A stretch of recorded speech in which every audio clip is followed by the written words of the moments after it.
कुछ बच्चे इस दुनिया में पैदा नहीं होते, उन्हें युद्ध में धकेल दिया जाता है।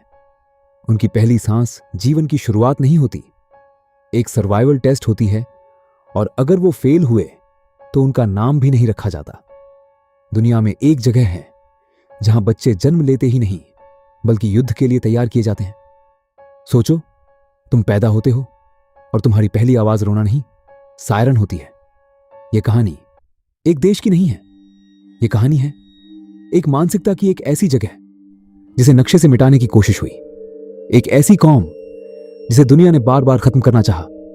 लेकिन आज कुछ लोग कहते हैं यह जगह युद्ध नहीं लड़ती, यह युद्ध को कंट्रोल करती है। और यह कहानी शुरू होती है एक मां की कोख से। रुकिए, 3 सच जो आपको असहज कर देंगे। 1948 एक नया देश जन्म लेता है और कुछ ही घंटों में 5 देशों की सेनाएं उस पर हमला कर देती हैं। न टैंक, न एयरफोर्स, न भारी हथियार, सिर्फ लोग जिनके पास खोने के लिए कुछ भी नहीं था। और ऐसे लोग सबसे खतरनाक होते हैं। उन्होंने 5 सेनाओं को रोक दिया, क्योंकि जो मरने से नहीं डरता उसे हराना लगभग नामुमकिन होता है। आज इस जगह के पास एक सिस्टम है जो आसमान में उड़ती मिसाइल को पहचानता है, उसकी दिशा समझता है, उसका भविष्य पढ़ता है, और अगर खतरा हो तो 4 सेकंड में उसे खत्म कर देता है। सोचो, 4 सेकंड, तुम एक फैसला भी नहीं ले पाते और वहां जिंदगी और मौत तय हो जाती है। यहां गलती नहीं होती, यहां गलती मार देती है। और एक और सच, कुछ बच्चे बम शेल्टर में पैदा हुए हैं, सायरन बज रहा है, जमीन कांप रही है, और उसी वक्त एक मां एक नई जिंदगी को जन्म दे रही है।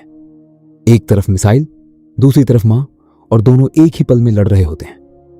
यही है उस जगह की सच्चाई जहां बचपन खिलौनों से नहीं, सर्वाइवल से शुरू होता है। जहां 6 साल का बच्चा भी जानता है कि सायरन बजते ही उसे कितने सेकंड में भागना है। जहां हर घर में कोई ना कोई सैनिक होता है। जहां फौजी सेवा चॉइस नहीं, पहचान है। 18 साल की उम्र और हर इंसान तैयार। कुछ लोग कहते हैं यह जगह छोटी है, लेकिन पूरा समाज एक सिस्टम की तरह काम करता है, तेज, सटीक और हमेशा तैयार।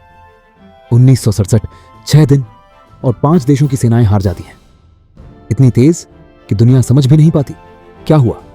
अब एक ढाल जो हर मिसाइल को नहीं मारती, सिर्फ उस मिसाइल को मारती है जो तुम्हें मार सकती है। 15 सेकंड पहचान, 4 सेकंड फैसला, और फिर आसमान। साफ 90% हमले हवा में खत्म। लेकिन असली ताकत तकनीक नहीं है, डर को कंट्रोल करना है। क्योंकि जब इंसान डर को समझ लेता है तो वो उसे ताकत बना देता है। और यहीं से सबसे बड़ा सबक शुरू होता है। अपनी ढाल खुद बनाओ, क्योंकि कोई और आपको बचाएगा। यह सोच ही सबसे बड़ा खतरा है। डर से भागो मत, उसे ट्रेन करो, छोटे हो सकते हो लेकिन कमजोर नहीं। तेज फैसले लेना सीखो, क्योंकि जिंदगी में भी कभी कभी आपके पास सिर्फ 4 सेकंड होते हैं। हमेशा तैयार रहो, क्योंकि खतरा बताकर नहीं आता। और सबसे बड़ा सच, हर मजबूत इंसान के पीछे एक कारण होता है, एक जिम्मेदारी या कोई अपना।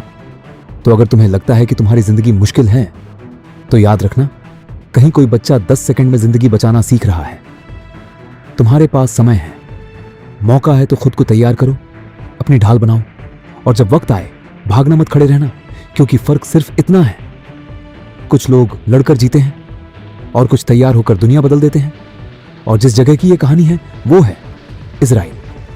लेकिन रुकिए, यह कहानी सिर्फ एक देश की नहीं है, यह कहानी आपकी भी हो सकती है अगर आप सीखना चाहें। पहला सबक, अपनी ढाल खुद बनाओ, क्योंकि कोई और आकर आपको बचाएगा। यह सोच सबसे बड़ा खतरा है। आपकी आयरन डोम क्या है? आपकी स्किल, आपका नॉलेज, आपकी तैयारी। दूसरा सबक, डर को खत्म मत करो, उसे ट्रेन करो। डर ही आपको अलर्ट रखता है, डर ही आपको तैयार करता है। फर्क बस इतना है, कुछ लोग डर से भागते हैं और कुछ लोग उसे हथियार बना लेते हैं। तीसरा सबक, छोटे हो सकते हो लेकिन कमजोर नहीं। साइज मायने नहीं रखता, माइंडसेट रखता है। आपकी परिस्थिति नहीं, आपकी प्रतिक्रिया आपकी ताकत तय करती है। चौथा सबक, तेज फैसले लेना सीखो, क्योंकि जिंदगी में भी कई बार आपके पास 4 सेकंड ही होते हैं। सोचते रह गए तो मौका खत्म। 5वां सबक, हमेशा तैयार रहो, क्योंकि खतरा बताकर नहीं आता। जो हमेशा रेडी रहते हैं वो कभी सरप्राइज नहीं होते। और सबसे बड़ा सबक, हर मजबूत इंसान के पीछे एक कारण होता है, एक दर्द, एक जिम्मेदारी या कोई अपना। तो अगर तुम्हें लगता है कि तुम्हारी जिंदगी मुश्किल है, तो याद रखना, तुम्हारे पास अभी भी समय है, मौका है। तो खुद को तैयार करो, अपनी ढाल बनाओ, अपनी ताकत बनाओ, और जब वक्त आए तो भागना मत, खड़े रहना। क्योंकि फर्क सिर्फ इतना है, वो लड़कर जीते हैं और तुम तैयार होकर जीत सकते हो। अगर इस कहानी ने आपके अंदर कुछ जगाया है तो इस वीडियो को लाइक करें, शेयर करें और चैनल को सब्सक्राइब करें, और कमेंट में जरूर बताएं आप अपनी आयरन डोम कैसे बनाओगे।